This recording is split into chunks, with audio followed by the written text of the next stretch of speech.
Radio Nour Info, Maël Manomba. Assalamu alaikum auditeurs de Radio Nour. Nous ouvrons cette édition d'information avec le sommet Chine-Afrique qui consacre dès son ouverture lundi dernier l'annulation par la Chine de la dette des pays africains en difficulté, notamment ceux dont l'échéance était prévue pour la fin de l'année 2018. Ouverture à Libreville dans le complexe scolaire Michel Dira de la 5e édition des Samba professionnels. On en parle en détail dans cette édition d'information. Le projet Gabon a été lancé le week-end dernier.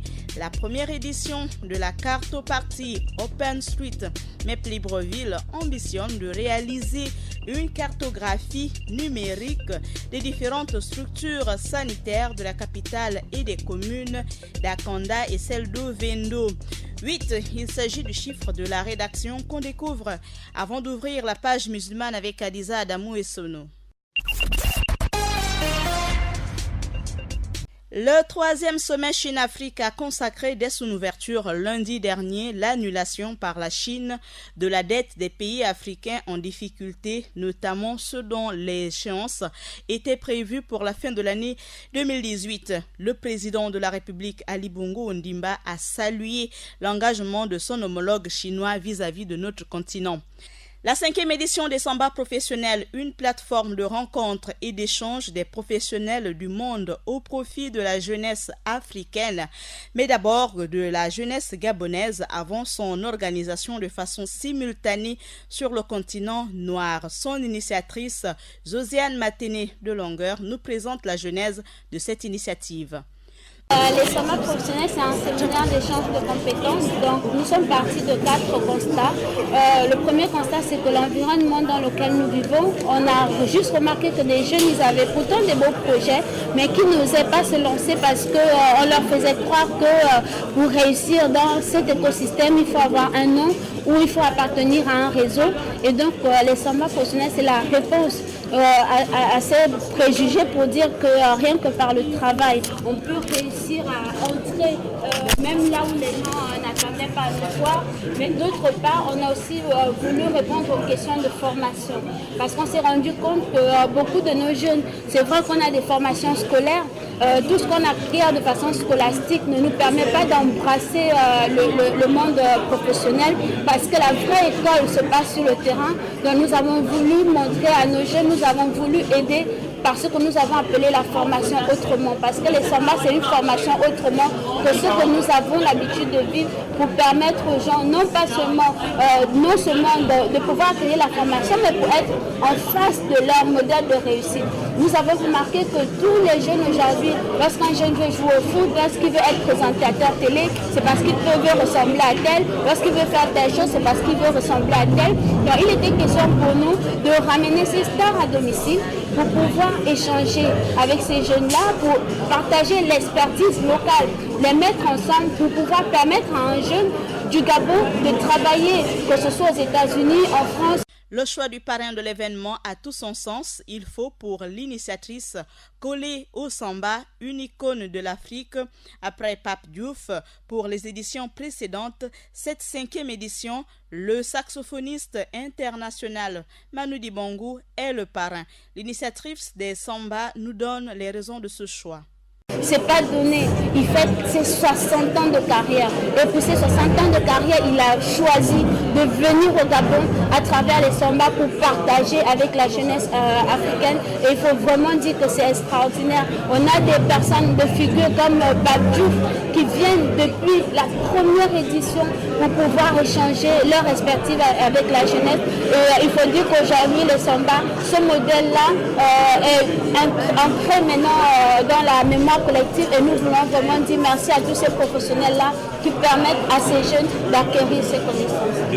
Et pour ces jeunes, voici le contenu des différents ateliers pour cette 5e édition. Chaque année, c'est 7 ateliers thématiques que nous choisissons.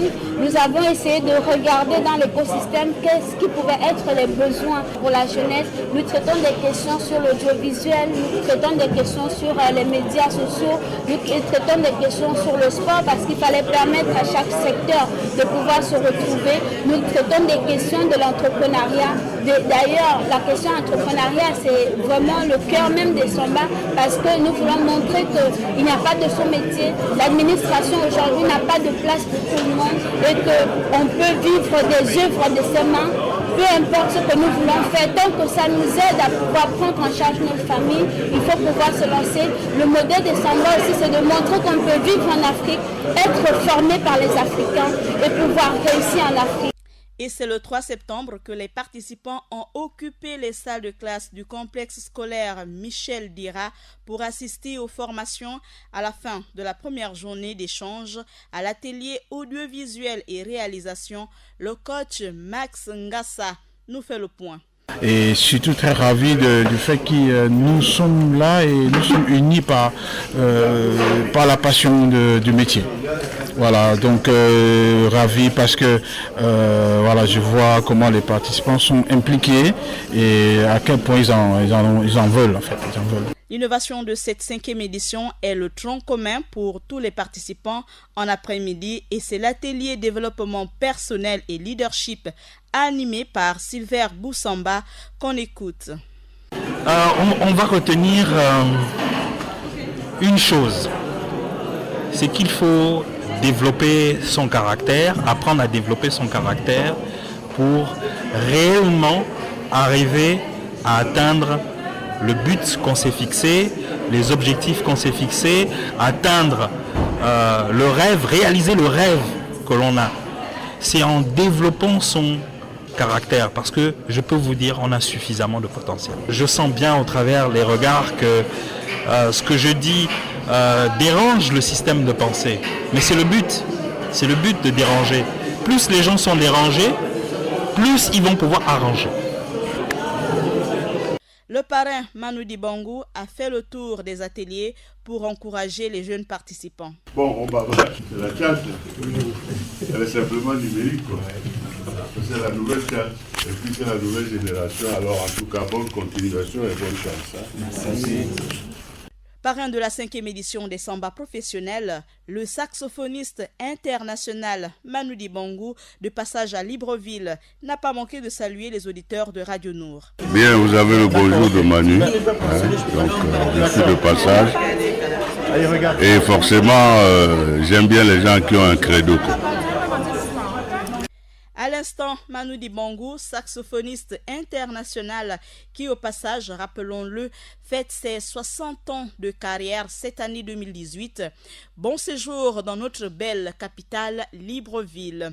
Le projet e-Gabon a été lancé le week-end dernier. Il s'agit de réaliser une cartographie des différentes structures sanitaires de la capitale et des communes d'Akanda et d'Ovendo. Une ambition de la cartopartie OpenStreetMap Libreville, dont les travaux de la première édition ont eu lieu le week-end dernier à l'initiative du projet e-Gabon, en collaboration avec le Mouvement pour la bonne gouvernance au Gabon, MPBGG. La collecte des données sur le terrain a été lancée le lundi 3 septembre dernier et les résultats sont attendus pour le 8 septembre prochain. 8, c'est le chiffre de notre rédaction. Le président chinois Xi Jinping a annoncé lors du sommet Chine-Afrique que son pays financera 8 initiatives majeures à hauteur de 60 milliards de dollars en faveur de l'Afrique. 8 initiatives majeures. Ouvrons avec Adiza Adamou à présent notre page musulmane. Dans cette page musulmane, aujourd'hui, on parle de l'investiture du président Ibrahim Boubacar Keïta à son 2e mandat au Mali. On parle également du chaos qui règne actuellement dans la capitale libyenne. Et enfin, on parle de l'Arabie Saoudite qui souhaite accueillir 30 millions de pèlerins d'ici 2030. On ouvre cette page islamique au Mali, l'investiture du président Ibrahim Boubacar Keïta pour son 2e mandat. Plus de 3 semaines après le second tour de la présidence malienne, Ibrahim Boubacar Keïta a été investi ce mardi 4 septembre pour un second mandat à la tête du Mali. Il a prêté serment devant la Cour suprême du pays. La cérémonie de présentation et d'investiture s'est déroulée dans la grande salle du Palais de la Culture, Amadou Hampâté de Bamako, soulignant que le président malien était tout de blanc vêtu. L'actualité du monde musulman, c'est aussi en Libye où règne actuellement chaos, état d'urgence et nouveaux combats entre milices à Tripoli. En Libye, les combats ont repris de plus belle ce lundi 3 septembre dans le sud de Tripoli après seulement quelques heures d'accalmie. Les milices qui combattent depuis 8 jours cherchent à dominer Tripoli. Il y a d'une part la milice des révolutionnaires de Tripoli, elle-même composée de plusieurs milices de quartier, et la milice de Tarouna, la 7e brigade qui était auparavant chargée de la sécurité au sud de la capitale libyenne. Actuellement, la confusion est totale à Tripoli et les efforts pour une trêve durable ne semblent pas aboutir. Le Premier ministre libyen, impuissant à cette situation, décrète l'état d'urgence. Et on ferme cette page musulmane en Arabie Saoudite qui souhaite accueillir Maël 30 millions de pèlerins d'ici 2030.